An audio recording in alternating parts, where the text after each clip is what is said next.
जय हिंद दोस्तों, आप सभी लोग कैसे हैं। आई होप कि आप सभी लोग बहुत ही अच्छे होंगे और बहुत ही अच्छे तरीके से आप अपनी पढ़ाई को कर रहे होंगे। और मैं आशा करती हूं कि आप लोग जो है डॉज 3 तक बहुत ही अच्छे तरीके से कंप्लीट कर लिए होंगे। और जो नए फ्रेंड्स हैं वे यदि इस फैमिली में नए नए जुड़े हैं तो इस वीडियो को देखने से पहले जो है डॉज 1, 2 एंड डॉज 3 को ज़रूर देखें, ताकि आपको जो है टॉपिक समझने में आसानी होगी कि कहाँ से मैं टॉपिक ली हूँ। ओके, तो चलिए हम लोग जो है आज के वीडियो में डिस्कस करते हैं डॉज 4 के बारे में कि डॉज 4 में जो है आप लोगों के लिए कौन कौन सा टॉपिक है।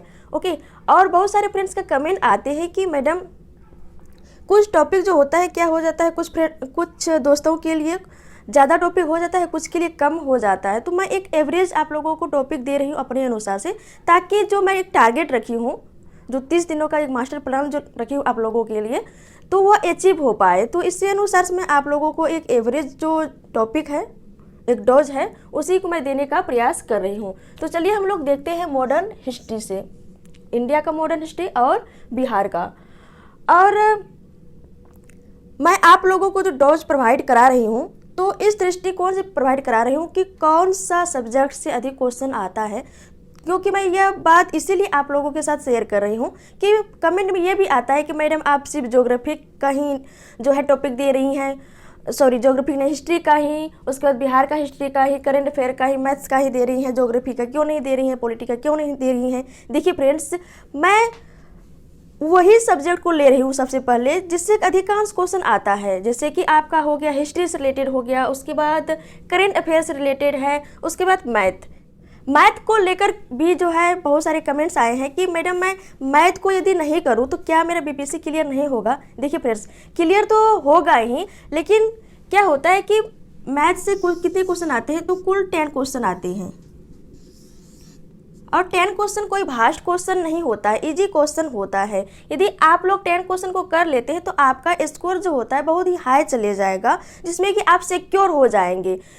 और विदाउट मैथ का करना चाहते हैं तो जो जीके का पोर्शन होता है बहुत ही आपको स्ट्रॉन्ग बनना पड़ेगा, तभी जाकर के जो है आप लोग जो है पीटी क्वालिफाई कर पाएंगे। तो इसीलिए मैं आप लोगों को सजेस्ट करूंगी कि आप लोग जो है मैथ को स्किप ना करें। हाँ, भास्ट रहता तब फिर मैं आप लोगों को सजेस्ट करती कि आप जो है स्किप कर सकते हैं। भास्ट मैथ नहीं आता, बहुत ही इजी मैथ रहता है, तो आप लोग जो है मैथ को स्किप ना करें। मैथ को भी एक एक चैप्टर, यदि आपको एक दिन में एक चैप्टर नहीं समझ पाता है तो आप लोग उसको 2 दिन में डिवाइड कर ले, लेकिन ज़रूर जो है मैथ को बनाएं। ओके, तो चलिए हम लोग डिस्कस करते हैं इंडिया का मॉडर्न हिस्ट्री। तो फर्स्ट टॉपिक जो है आपका वो कौन सा टॉपिक है, स्वतंत्रता आंदोलन से संबंधित प्रकाशित पत्र, पत्रिकाएं एवं पुस्तकें। कौन सा टॉपिक है ये आपका, कि जो हमारा स्वतंत्रता आंदोलन हुआ हमारे देश को स्वतंत्र कराने में, तो वह जो आंदोलन हुआ तो उस आंदोलन को प्रोत्साहित करने के लिए, प्रेरित करने के लिए जो है विद्वानों द्वारा, क्रांतिकारियों द्वारा कौन कौन से पत्र प्रकाशित किए गए, कौन कौन से पुस्तक लिखे गए, तो बहुत ही इम्पोर्टेंट हो जाता है हमारे एग्जाम के दृष्टिकोण से, और एग्जाम में आता भी है। ओके, तो ये बहुत ही इम्पोर्टेंट टॉपिक है, इसको आपको करना है। सेकेंड है आपका कि उपाधि प्राप्तकर्ता एवं दाता। उपाधि से तात्पर्य यह हो गया कि किसको जो है कौन सा उपाधि मिली और किसने दिया है। सपोज मैं एक एग्जांपल दे रही हूँ, जैसे कि डॉक्टर सुभाष चंद्र बोस को, डॉक्टर सुभाष चंद्र बोस को जो है देश नायक कहा गया था। देश नायक की उपाधि मिली थी डॉक्टर सुभाष चंद्र बोस को, और किसने दिया था, तो रविंद्रनाथ टैगोर ने दिया था। और इसी से रिलेटेड जो डॉक्टर राजेंद्र प्रसाद को जो है देश रत्न तथा अजातशत्रु की उपाधि मिली थी। तो यह उपाधि किसने दी थी, तो वह महात्मा गांधी ने दी थी। तो इसी तरह से जो आपको पढ़ना है उपाधि प्राप्तकर्ता एवं दाता। और यहाँ पे फ्रेंड्स यह ध्यान दें कि जो भी एक समान लगे, जैसे कि मैं यहाँ पे डिस्कस करी, डॉक्टर सुभाष चंद्र बोस को कौन सा जो है उपाधि मिला है, देश नायक का। किसने दिया, रविन्द्रनाथ टैगोर ने। रविन्द्रनाथ टैगोर ने दिया देश नायक की उपाधि। इससे रिलेटेड है देश रत्न व अजातशत्रु। यह उपाधि किसको दिया गया है, तो डॉक्टर राजेंद्र प्रसाद को। और किसने दिया है, तो महात्मा गांधी ने, महात्मा गांधी ने। ओके, तो इस तरह से जो है आप लोग रिलेट करें। देश नायक दिया गया है सुभाष चंद्र बोस को रविन्द्रनाथ टैगोर के द्वारा, जबकि देश रत्न जो है किसको उपाधि प्राप्त हुआ है, डॉक्टर राजेंद्र प्रसाद को महात्मा गांधी के द्वारा दिया गया है। तो यहाँ पे यदि आप लोग फोकस नहीं करेंगे तो क्या होगा कि देश रत्न देश नायक, जब ऑप्शन आएगा आपके सामने तो देश नायक और देश रत्न दोनों दिया हुआ रहेगा, तो वहाँ पे आप लोग कंफ्यूज करेंगे। तो इस तरह से जो भी आप लोगों के सामने जो भी पॉइंट बनते हैं तो उसको क्या करें, रिलेट करने की कोशिश करें, तो क्या होगा कि माइंड में सेट हो जाएगा और वह जो है आपके एग्जाम में गलत नहीं होंगे। ओके, और इसी तरह से यहाँ पे हम लोग कुछ बुक्स की बात करें, जैसे कि एक है सत्यार्थ प्रकाश, सत्यार्थ प्रकाश है, एक है सोम प्रकाश। तो सोम प्रकाश किसने लिखा है, ईश्वर चंद्र विद्यासागर ने, जबकि आपका सत्यार्थ प्रकाश किसने लिखा है, दयानंद सरस्वती ने।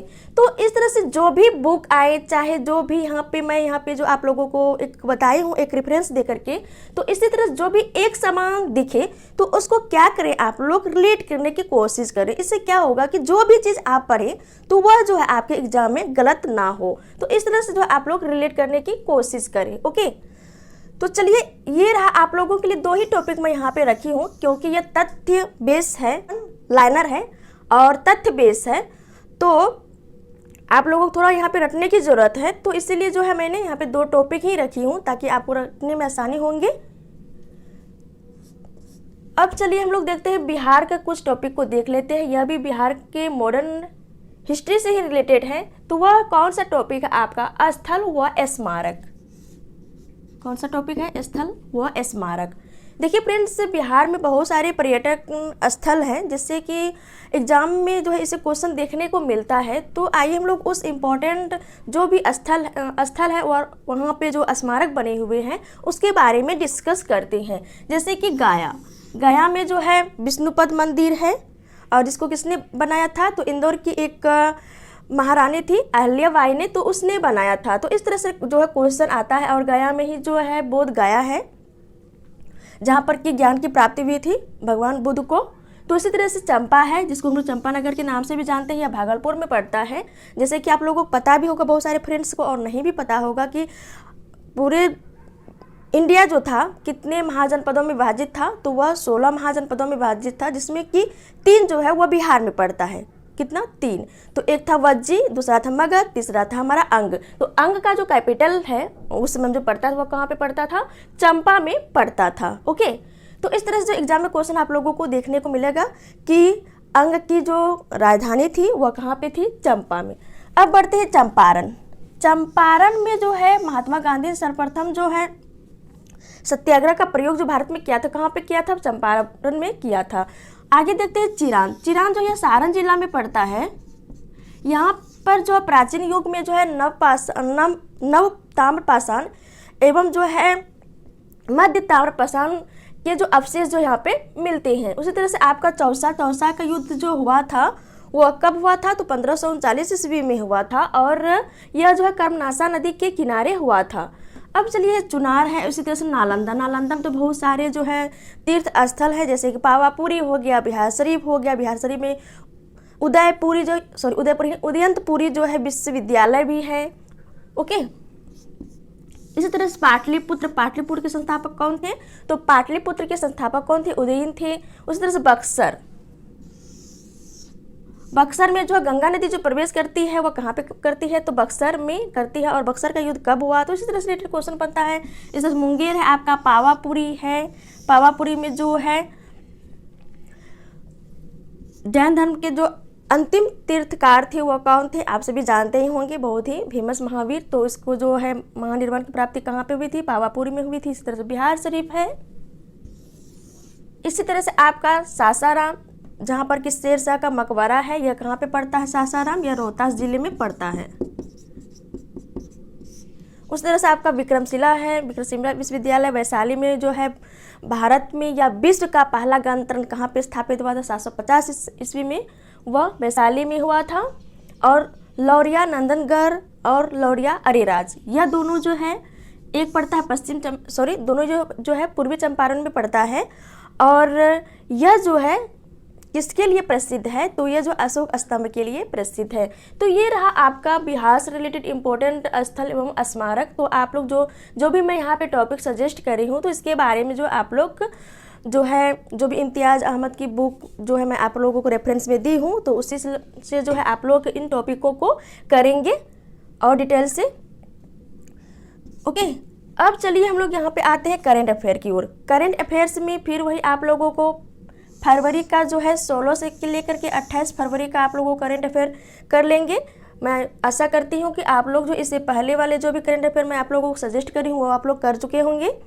और डे बाय डे करना है वही फिर 4 नवंबर का नेशनल, इंटरनेशनल एंड बिहार का जो भी करंट अफेयर बनेंगे उसको आप लोग नोट डाउन करना है। उसके बाद आप लोगों को उसको रिवीजन करना है। तो आज के लिए इतना ही टॉपिक रहा, इतना ही आप लोगों के लिए डॉज रहा। इसको बहुत ही अच्छे तरीके से करेंगे। और फिर मैं आप लोगों को यही कहूँगी कि देखिए फ्रेंड्स, मैं आप लोगों को जो भी टॉपिक लाती हूँ बहुत ही इंपॉर्टेंट टॉपिक लेकर के आती हूँ। मैं अपने अनुभव से, जिस तरह से मैं क्रैक करी हूँ, मैं अपने अनुभव से लाती हूँ ताकि आप लोग भी उसी आधार पे जो है अपने जो है एक सफलता को जो है अचीव कर पाएँ। तो मैं अपने अनुभव से जो है इस टॉपिक को आप लोगों को सजेस्ट करती हूँ। जिस टॉपिक से अधिक क्वेश्चन एग्जाम में देखने को मिलता है उसी टॉपिक को मैं सबसे पहले आप लोगों के सामने लेकर के आने का प्रयास करती हूँ और उसी टॉपिक को आप लोगों के सारे रिप्रेजेंट करती हूँ। जब ये हिस्ट्री हमारा करेंट अफेयर हो गए, सब हमारे समाप्त हो जाएंगे, तो हम लोग मूव करेंगे साइंस की ओर, क्योंकि उसके बाद जो है साइंस से ही अधिक क्वेश्चन आता है, 20 क्वेश्चन आता है। तो ओके, तो आप लोग घबराए नहीं, जो टॉपिक मैं दे रही हूँ उसको बहुत ही अच्छे तरीके से करें तो ज़रूर जो है आप लोगों का पीटी हो जाएगा, आप लोग चिंता ना करें। ओके, तो आज के लिए बस इतना ही रहा। यह वीडियो आप लोगों को कैसा लगा आप लोग कमेंट करके कमेंट में ज़रूर बताएं और इस वीडियो को लाइक करें और ज़्यादा से ज़्यादा फ्रेंड्स के पास इसको शेयर करें।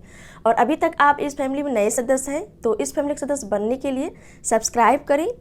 और फिर मैं अंत में आप लोगों से यही कहना चाहूँगी कि समय हर इंसान के लिए आता है कुछ कर दिखाने का।